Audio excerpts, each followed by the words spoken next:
Iranian President Hassan Rouhani spoke before the UN General Assembly this morning, and this is despite protests from Iranian Americans who say he's not welcome here. But today's visit is just another notch in the complicated, shall we say, relationship between Iran and the United States.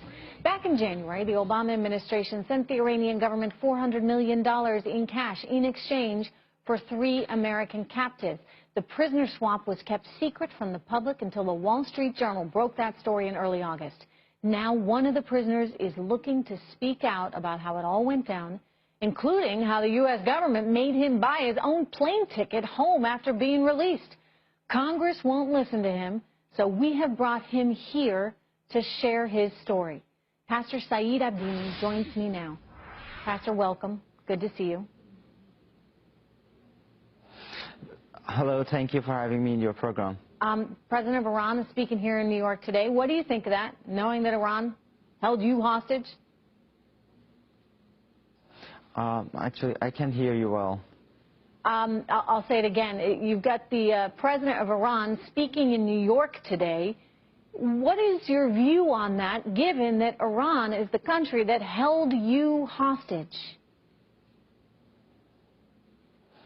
Yes, actually, I was in New York 2 days ago when President Rouhani came to New York speaking in a protest against his coming to UN.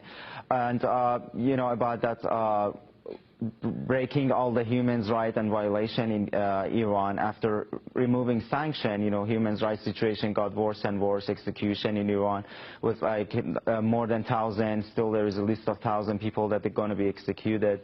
And so I was speaking there, and I was just telling people that if imagine a leader of ISIS come to the United States after 30 years by all execution that they did, and leaders of the world just shaking their hands. It's just like it's kind of surreal, right? This is happening. Let me ask you about your particular experience. So, you know, it's come out that you were released after this money exchange happened. I mean, most people are just saying, look, this was in fact a ransom that was paid for our Americans.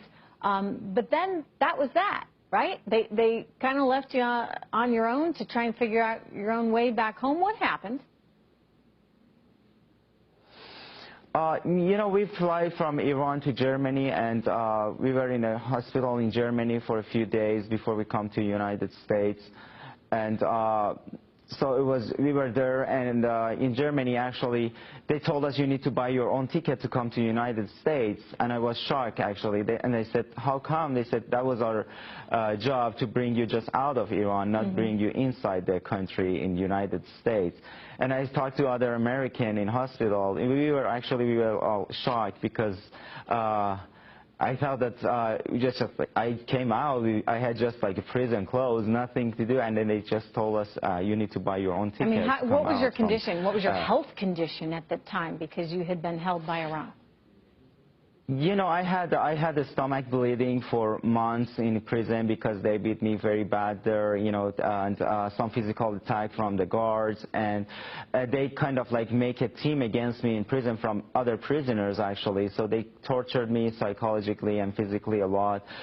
So I wasn't in a good health, but I was in my best part, because just 6 months before we get released, they led us to order from the restaurant of prison. And then now I know probably they know that we're going to be released, so they just want us to be, you know, in a good shape.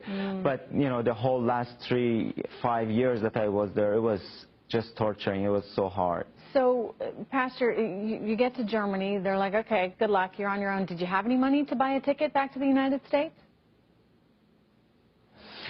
You know, they told us that you need to buy your own ticket, and and then, or you can stay here for as much as you want for months. And we all want to come back home, and so it was a stressful time, actually, when they told me. And I said, you know, I was in prison, I cannot buy any ticket, you know. But they told me, you know, like 100 million people across the world, they know you, and Christian, they're gonna help you out. And I was just like, I thought that you should just bring us home, at least in the United States.